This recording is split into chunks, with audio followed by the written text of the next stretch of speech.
Hello बच्चों, DAV ज्ञान channel में आपका स्वागत है। आज मैं आपके लिए समास लेकर आई हूँ। समास का अर्थ है संक्षिप्तीकरण। अनेक शब्दों को संक्षिप्त छोटा करके नए शब्द बनाने की प्रक्रिया समास कहलाती है, अथवा दो या दो से अधिक शब्दों से मिलकर बनाए गए नए सार्थक शब्द को समास कहते हैं। दोनों पदों के बीच का कारक चिन्ह लुप्त हो जाता है।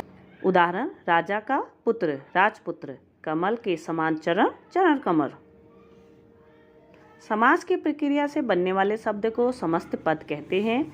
राजा का पुत्र राजपुत्र और कमल के समान चरण कमल चरण। तो समास में दो पद होते हैं। पहले पद को पूर्व पद और दूसरे पद को उत्तर पद कहते हैं। जैसे तुलसी कृत, तो तुलसी कृत, यहाँ पर तुलसी पूर्व पद है और कृत उत्तर पद है। समास के भेद। हिंदी व्याकरण में समास के 6 भेद हैं। अव्ययी भाव समास, तत्पुरुष समास, द्विगु समास, द्वंद्व समास, कर्मधारय समास और बहुब्रीहि समास। अब पहला समास है अव्ययी भाव समास। जिस समास का पूर्व पद प्रधान हो और वह अव्यय हो, उसका रूप कभी ना बदले, वह अव्ययी भाव समास कहलाता है। जैसे आजन्म, यहाँ पर जन्म भर, इसमें आ अव्यय है। अव्ययी समास की पहचान होती है कि समस्त पद के आरंभ में भर, निर, आ, प्रति, यथा, बे, उप, अन, अधि, अनु आदि उपसर्ग होते हैं। इसमें समस्त पद क्रिया विशेषण अव्यय बन जाता है।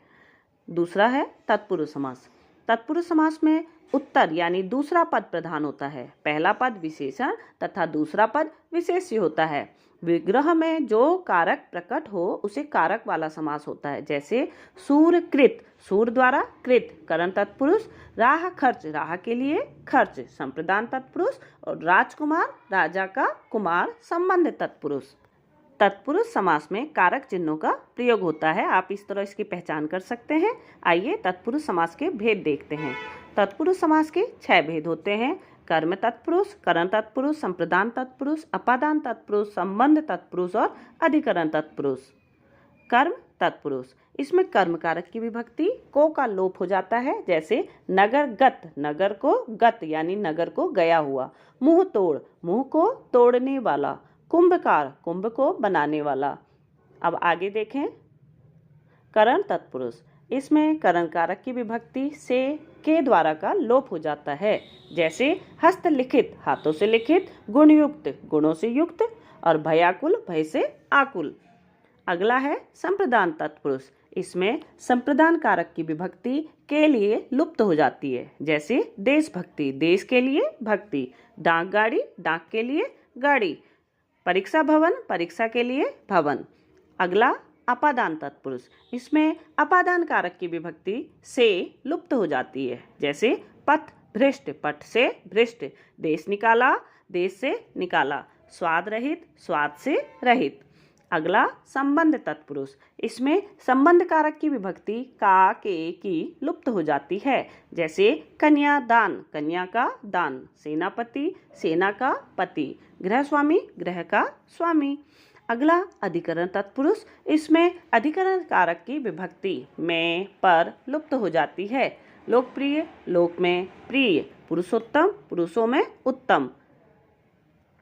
कर्मधारय समास। अब हम कर्मधारय समास पढ़ेंगे। जिसके पद समान रूप से प्रधान हो, विशेषण विशेष्य का संबंध हो तथा उनके लिंग वचन भी समान हो, वहाँ कर्मधारय समास होता है। नीलकंठ, नीला है जो कंठ।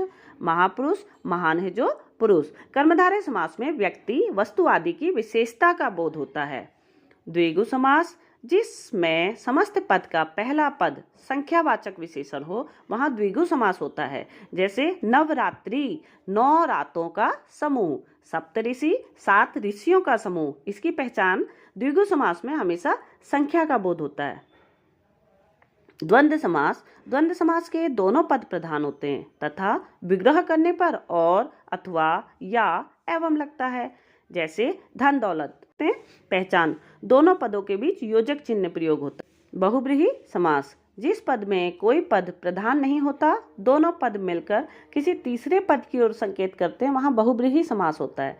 जैसे लंबोदर, लंबा है उदर जिसका अर्थात गणेश। पीताम्बर, पीत है अंबर जिसका अर्थात कृष्ण। समास की पहचान के सरल उपाय। आइए अब हम शॉर्ट ट्रिक देख लेते हैं। अव्ययी भाव, जहाँ पर पूर्व पद यानी पहला पद प्रधान हो और उपसर्ग लगा हुआ हो वहाँ अव्ययी भाव होता है। तत्पुरुष, जहाँ पर दूसरा पद प्रधान होता है। कर्मधारय में दोनों ही पद प्रधान होते हैं और विशेषण विशेष्य का संबंध होता है। द्विगु में पहला पद संख्यावाचक होता है। द्वंद्व में दोनों पदों के बीच योजक चिन्ह दिखाई देगा और बहुब्रीहि में कोई तीसरा ही अर्थ प्रधान होता है। तो आज आपने समास पढ़ा। धन्यवाद।